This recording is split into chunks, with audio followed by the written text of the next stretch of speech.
Aloha Nui Good Vibes Gang. Bow, bow, bow, bow. And Salamat Datang to the Ed the Dread Show. Yes, sir. Coming at you on the 8th of the month. Wake up, wake up, wake up. It's the 8th of the month. Stay awake, stay awake, stay awake, because it's Mahashivratri. Woo! All right, broadcasting to you live on March 8th, Mahashivratri. Okay, we're going to touch on that in just a second. But first and foremost, I'd like to give a shout out to the Baldwin High School surf team. Yeah, the boys and girls team both competed in the first of the Maui Interscholastic League competitions for the season. And the boys tied for first place. Yes, sir. And the girls ranked third. Yes, sir. Right? We have on the girls' side a number of new competitors. And on the boys' side, we have 10 guys vying for position to compete in 5 different skill levels. So they all have been working extra hard and came through and showed what's up. So you can check out the write-up on MauiNow.com, sports section. Again, Baldwin Bears Surfing. Big up, y'all. Yeah. Second shout out to our sponsor, Good Vibes Gear. Yeah, home of the $20 tee. If you can't get a $20 tee nowhere else, you can get it there on the website, goodvibesgear.com. Get on in there. Free shipping from now until I feel like making y'all pay for shipping.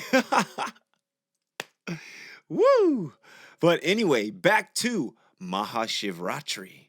Yeah. So in celebration of Shiva, right? Lord Shiva himself right above me, Hindu deity, also person that lived on earth just as Jesus did, walked around in the Himalayas over in the Nepal and India region. And, he was the person that created yoga, right? And I don't mean like the positions that you see all these ladies in stretch pants get in, which that is part of it, but I mean like the whole full aspect of yoga. There's 8 limbs of yoga, which Shiva found or downloaded in meditation, along with the chakras and all the nadis and all these different systems of your body, which the process of yoga is meant to help you to shake off the conditions of, say, modern society and, help to become closer to enlightenment and or just live a better, easier going, less stressful and more organized life, right? So again, yoga isn't just asana, which is like the third limb, right? There's the yamas and niyamas, asana,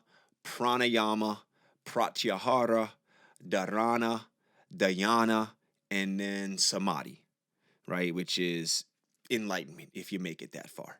All right. So Lord Shiva, yes, sir, was the person that was able to expound that to, a few disciples who then were able to take it around the world. And now practice kind of commercially, but regardless, still a stronghold in Hindu countries. The celebration of Mahashivratri happens to be in the last month of the Hindu calendar, and it is the celebration of Shiva and Parvati's union, right? So that was his wife, which he married, and also signifying the Shiva and Shakti Kundalini energy, which can be opened if you practice yoga, but also signifying Shiva as the Nataraji, the dance that he does that is creation, preservation, and dissolution. So big holiday for the Hindu culture, right? And I'm about 18 hours into a fast now, and I've got maybe 12 to 18 hours to go. We're going to stay up all night. We're going to do a bunch of yogasana, bunch of meditation. We'll tune into Sadhguru's live stream, which you can check out right up top there. But getting into the Ed the Dread show, we're going to have about 5 segments this week, or I'm sorry, this month. And our first segment is going to have to do with soccer. No challenges this time. What we're going to do is actually give you some skills that you can work on to help you become a better player, right? So we're going to first start off with juggling, and then we are going to move into something that can help you become better at juggling with both feet individually. So check it out. Juggling was a thing I did a lot of as a kid. Didn't really have anywhere to go play soccer but my backyard. So all I did was take my ball out every single day and do this. All right, so I'm going to go over a few things that will help you in your journey of just being able to do this and juggle. All right, so first and foremost, you're going to want to use the top of your foot, not your toe, not the inside of your foot, which commonly is used when you first start, just the laces, top of your foot. Now, luckily, our bodies are symmetrical, so it's very easy to find the spot where the ball should hit. If you raise your knee as high as you can with your toe still on the ground, this is how much your knee should bend as you go to juggle. So if you watch me from the side, my leg isn't swinging straight, my knee is bending, and then my foot is extending to meet the ball. Bend, extend. To perfect this, if you keep your toe on the ground and raise your knee as high as you can, hold the ball out as far as you can reach and drop it, it will fall to the exact spot where if you flatten your foot and lock your ankle, you can hit the ball right back up to your hands.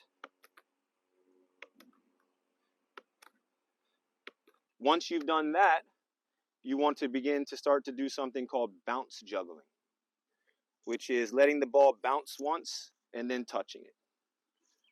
Bounce, touch, bounce, touch, bounce, touch, bounce, touch, bounce, touch. Idea being the same. Bend your knee, extend your leg to meet the ball. Bend your knee, extend your leg. Bend your knee, extend your leg. The lower you can keep it, the more difficult. But ideally, that's your next step to being able to juggle with both feet, one after the other. Now, a few things to practice that'll keep you interested in juggling. First is just the scoop and hold, right? So as you saw Doug doing when we started the PK shootout, right? He was just holding the ball here. Now, very commonly, people try to do it with shin guards on. That's going to be difficult because it adds a big, large surface to your shin that kind of restricts where the ball can sit. You want to bend your knee and have your heel directed down toward the ground so that you actually make a cup for the ball to sit in. If you've developed your tibialis at all, you'll feel this muscle flex as you raise your toe. That's a good thing. Put your foot on top of the ball, roll it back towards yourself, and as it raises up onto your toe, point your toe up, bend your knee, put your heel towards the ground, flex your tibialis. When you get good at this, you want to try it with both feet.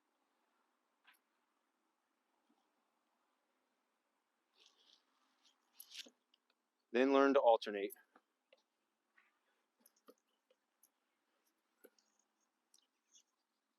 There you go, juggling tips from your boy, Ed the Dread today. Work on those, enjoy, get out there. The only way to get better is actually get on the field. So don't be afraid to be the only person on the field with the ball at your feet. The more you juggle, the more touches you get. Shooting the ball at the net gets you one touch.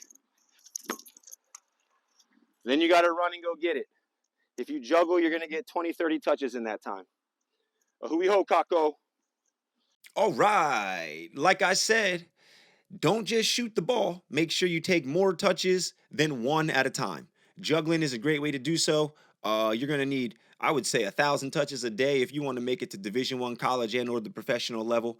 And a good way to do so is to juggle, right? So along with skills challenges, I'll add more into helping with juggling tricks and or other techniques that can help you improve in soccer. Yeah! Now, moving on to my next segment, which is the do-it-yourself tattoo. Tattoo yourself, baby! Right? This month's tattoo is another soccer jersey. Now, this one is probably the player that influenced me the most. I played the same position as him up until college, and I wore the same number as him my whole career. I wore the cleats that he had.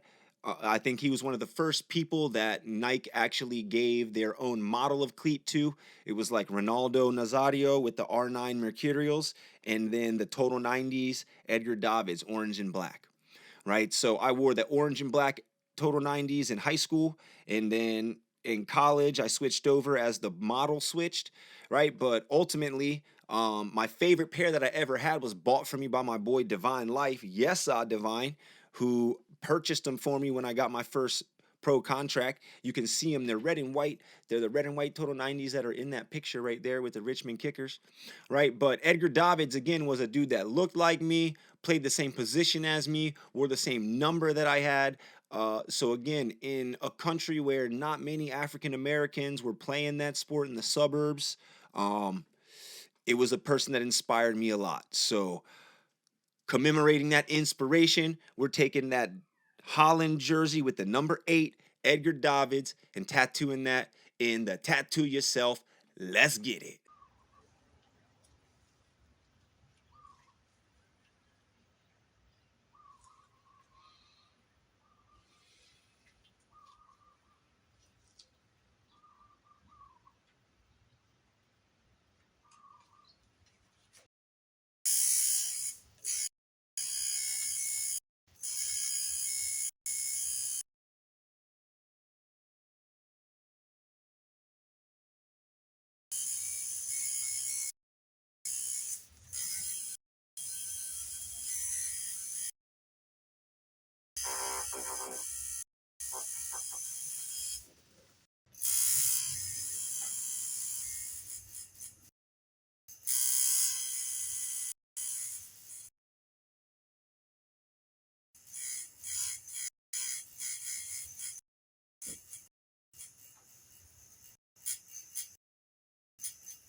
All right. Yeah. Uh I've gotten pretty good at tattooing myself. I'm not gonna front. So you will definitely be seeing a do-it-yourself tattoo every Ed the Dread show. I've been lighting a leg up pretty good more recently, so coming in hot, baby. Also coming in hot was a trip to the island of Oahu. So I visited Oahu so I could see the Baldwin Bears girls cheerleading squad compete in states. And on that trip, I went to skate parks. I did a bunch of stuff. Hung out for the whole night. Uh, and then got on a plane the next morning to come back. So part of that trip was going to skate parks and trying new things at parks I'd never been at. So instead of a versus, I actually just put together a little edit of the trip to the skate parks. So a minute of clips, Ed the Dread, skate edit, coming in hot. Buh, buh, buh.